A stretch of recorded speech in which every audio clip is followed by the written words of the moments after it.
But first, the Chinese firm that holds a controversial 99-year lease for the Port of Darwin is scrambling to offload assets in the hope of staving off creditors and avoiding a forced sale.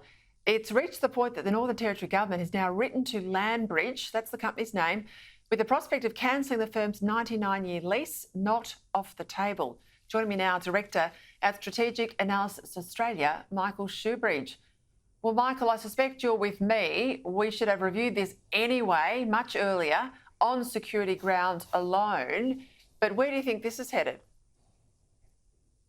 Well, I hope it's finally headed in a good direction, which is getting that port back in Australian ownership and using it as a centrepiece for our security in the north.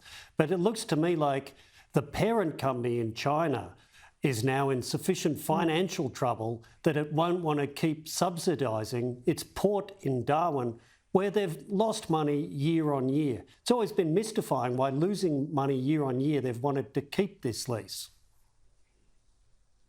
Well, you're being coy there. I think you know why they want to keep the lease, even if they're losing money.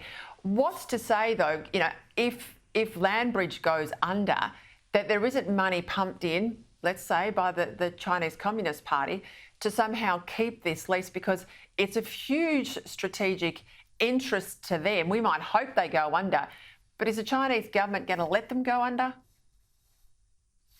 Well, that's a big factor here. So I think this is a moment for the federal government and the Northern Territory government to act, and they really should be thinking like the approach taken to Digicel, that piece of critical telecommunications infrastructure in PNG.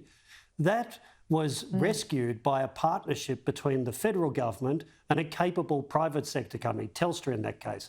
Imagine if the federal government partners with someone like Macquarie Infrastructure, gets control of that critical port, and it enables our military operations with partners like the Americans and the Japanese. Yeah, we talk about all these industry super funds with literally trillions of dollars on their books. Why aren't they investing in Australian infrastructure like the Port of Darwin? Well, I think they've looked for the easy returns. They haven't really thought about long-term infrastructure investments, particularly ones tied to security. But this one, there's as much business as the port can handle if the port operators had the confidence of the US and Japanese governments. And a Chinese-owned port operator in Darwin will never have that.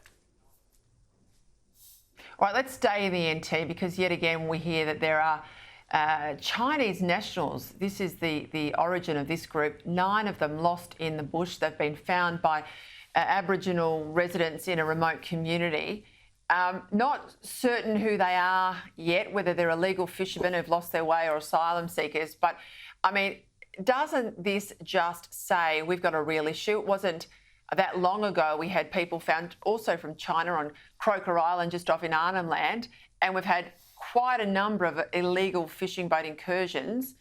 Are we seeing cracks here in Labor's border protection regime? Well, I don't think we're just seeing cracks. We're seeing that it's full of holes. Border security in Australia shouldn't be the responsibility of motivated locals with drones from JB Hi-Fi, which was something that happened a year or so ago, or in this case, with smartphones. Border security has been an area where the government's fallen down because they've wanted to save money on air surveillance, and the Navy is so fragile they can't put ships into the activity. A border force has just failed to do the surveillance. And now we're leaving it to motivated locals onshore. That's a big fail. I want to pull apart just quickly that legislation that Labor's now got through with the support of the coalition, or at least got together into a super bill. This is all the ledge on the Migration Act. It's got in there ways to get around the High Court decisions in relation to monitoring people and ankle bracelets and all of that. But there's a proposal to pay third countries to take these non-citizens. Let's say it's in Nauru or someone like that. Now, we don't know who these countries are. That makes me sceptical that this is just a thought bubble, or it's a line or a headline for the newspapers. It's an election ploy. It's not a substantive plan to deal with this issue. They just want a Band-Aid to talk to get them through the election.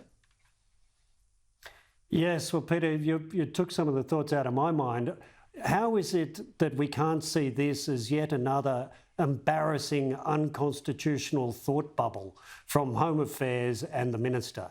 That's what they've served up their entire time in government. And the fact that they won't come clean with what third countries they might be negotiating with all has the whiff of superficiality to it. So really, they need to come clean and be honest. At least the former UK government had the honesty to say they were negotiating with Rwanda. Let's hear from the government on this.